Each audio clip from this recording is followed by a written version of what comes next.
To begin with the confidence intervals, we are going to make more rigorous. We are going to make what we discussed just before more rigorous. This example of the mean of the height in the population that we try to estimate with a sample, and we have different samples, different averages, and we try with only one sample to construct bounds. We are going to make it more rigorous with mathematical terms to exactly understand what we do, and thus we summarize what we do in statistics.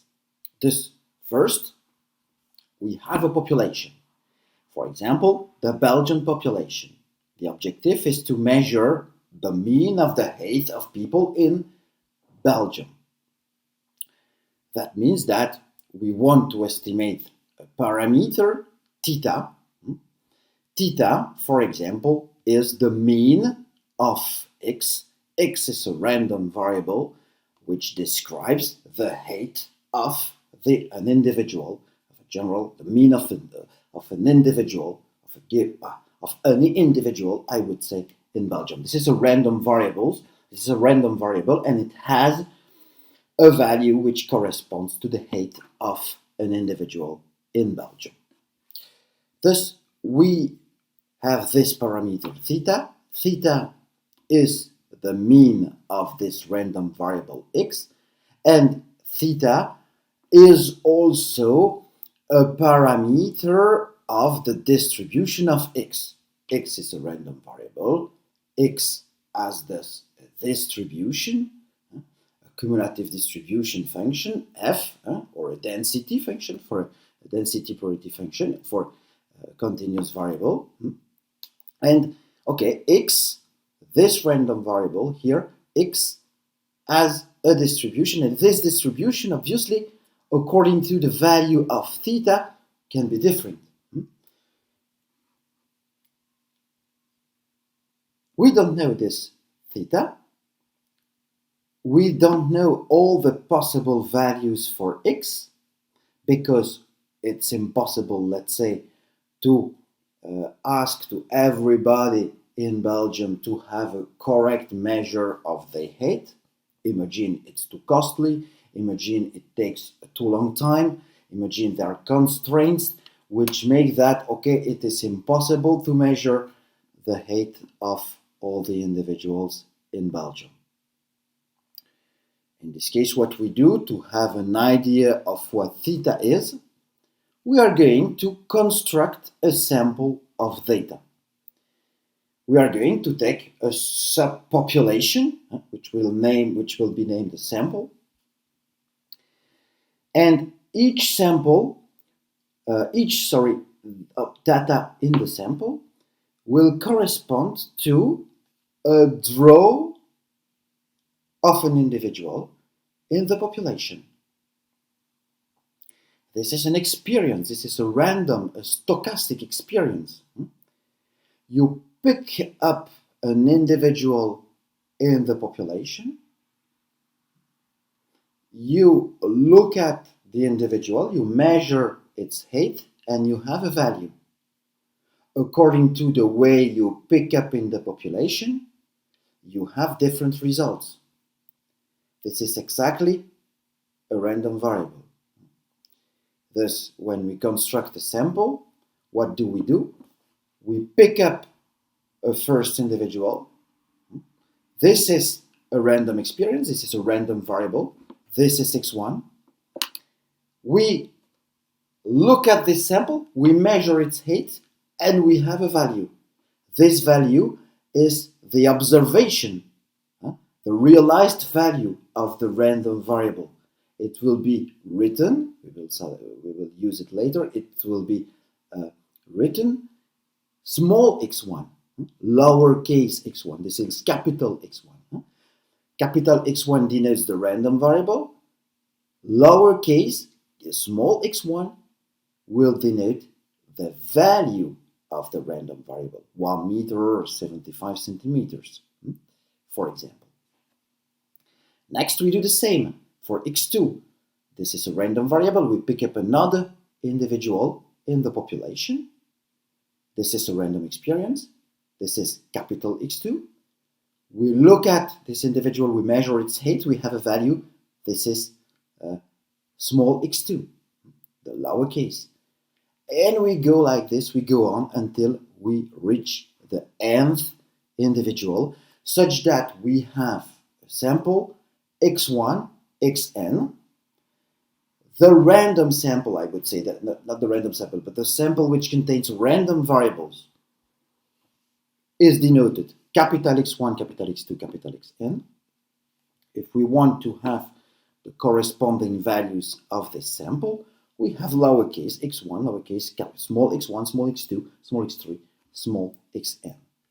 We thus have a sample of n random variables. This is the way we are going to write that in order to understand mathematically how to treat these data and how to reach, how to get, to go to our objective, to reach our objective, which is constructed two bounds, as we said in the introduction. So, with this sample, what do? We construct, if we want to estimate the mean of the height in the population, what do? Okay, we construct an average based on the sample. We simply construct 1 divided by n, sum I equals 1 to n of xi. This is this is named xn, this is written xn bar. Xn bar, this is the empirical mean, we will say. This is the average of all the random variables that are in the sample. Xn bar, the average, should be an estimator of the mean of the height in the whole population. This is, for vocabulary, a statistic. A statistic is a function of the data, a function of the data that we have in the sample, a function of the random variables that we have in the sample. Here, this statistic xn bar is also an estimator, since its objective is to approximate, is to be sufficiently close to the mean of x, the mean of the height. This statistic is clearly a random quantity as well. It is a sum of random variables. A sum of random variables, it is a random variable. If it is a random variable, if xn bar is a random variable, that means that xn bar has different values according to the drawn sample. That's what we say in the introduction, but now it's rigorously written. Since a sample, this is a set of random variables, the statistic and thus xn bar is also a random quantity. That means that it has a lot of values according to the values of the random variables, according to the sample. This is a random quantity, xn bar. That means that it has several values with probabilities for all these values. Obviously, this is the distribution of this quantity xn bar that would be interesting to study. We would like to study the distribution of xn bar because it corresponds to all the possible values of xn bar according to the drawn sample and the different probabilities for these values. This is a distribution. This is intuitively what is a distribution. A distribution, this is a set of values for a quantity, for a random variable, and the probability for each of these quantities.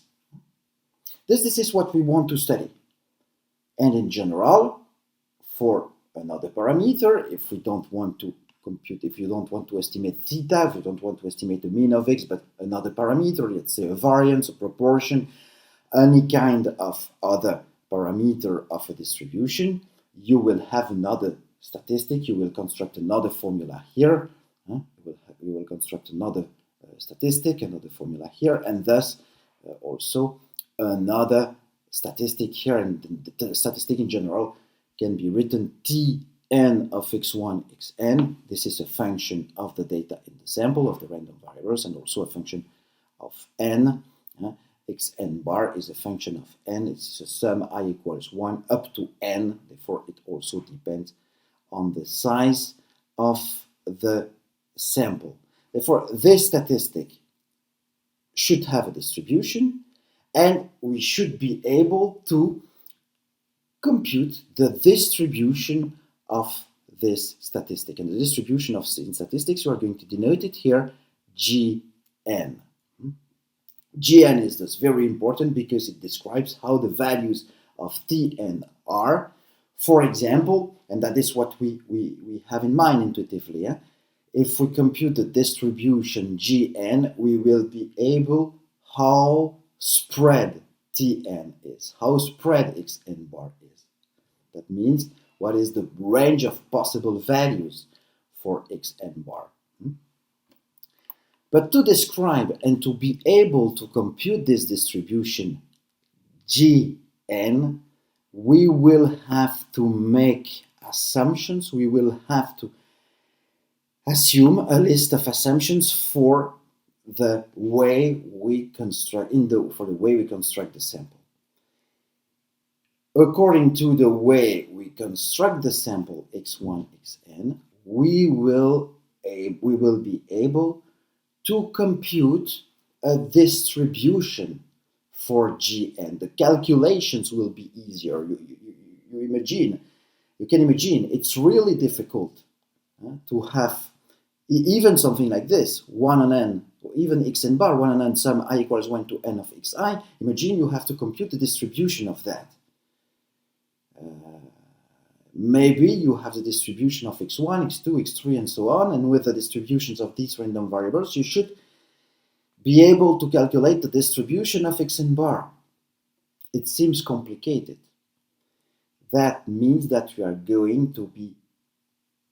it's going to be mandatory to put conditions, to make assumptions on the sample at the beginning of the study, which involve a specific way to construct the sample in order to be able to compute a distribution Gn in a sufficiently easy way. Mathematically, we will want to have a sample x1, xn, which has the IID property.